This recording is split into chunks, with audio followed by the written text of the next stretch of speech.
और ये गृहस्थ सामग्रियों के साथ गृहस्थ जीवन में आप प्रवेश कर रहे हैं। इस मंडप में जितनी सामग्रियां रखी गई हैं सब गृहस्थ जीवन से संबंधित है, सभी आप लोगों को कुछ न कुछ संदेश देती हैं। सबसे पहले मंडप गाड़ा जाता है। मंडप बांस का ही क्यों गाड़ते हैं? तमाम अम्बू बम्बू तंबू आते हैं, कायों का गाड़ दे सकते हैं।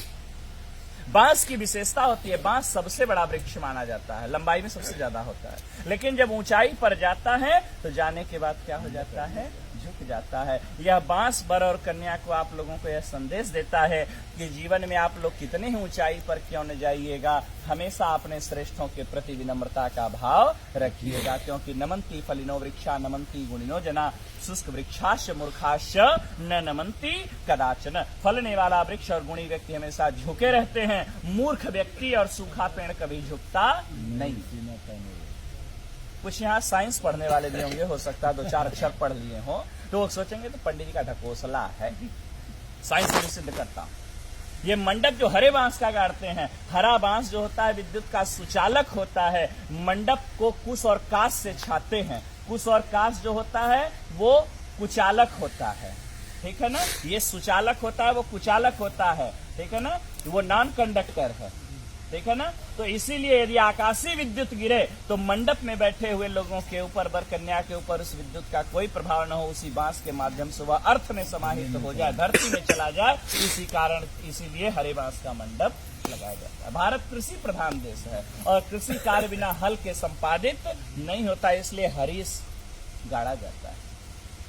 मंडप में उखली और मूसल पुत्रोत्पत्ति की क्रिया को प्रदर्शित करने के लिए रखा जाता है। सील और लोढ़ा, सील हटा दिया जाता है, लोढ़ा लगाया गया था। अभी आपने लोढ़ा बच्ची के पैर के पास से हटाया। इसका यह भाव है कि हे देवी, ये विपत्ति रूपी पहाड़ है, आपके जीवन में यदि किसी भी प्रकार की कठिनाइयां आती रहेंगी, मैं इसी प्रकार से उसको अपने हाथों से हटाता रहूंगा, मैं आपके मार्ग को प्रशस्त करता रहूंगा, आपको घबराने की आवश्यकता नहीं है। इसके बाद मंडप में रखते हैं चकरी।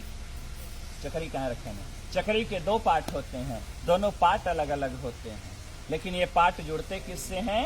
एक खूंटी से जुड़ते हैं, ठीक है ना। जब तक ये दोनों पार्ट खूंटी से जुड़े रहते हैं तब तक इसमें रहर डालिए, मटर डालिए, चना डालिए, कितना कड़ा पदार्थ डालिए, सबको दलते हुए बाहर कर देता है। लेकिन जिस दिन ये खूंटी टूट जाती है उस दिन दोनों पार्टों का कोई महत्व नहीं रह जाता।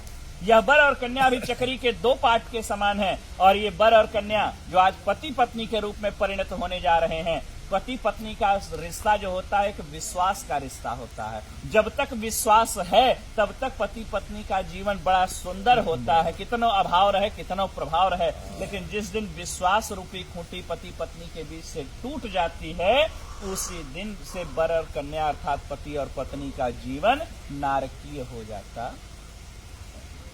इसी भाव को प्रदर्शित करता है यह चकरी। हाँ, सुग्गा।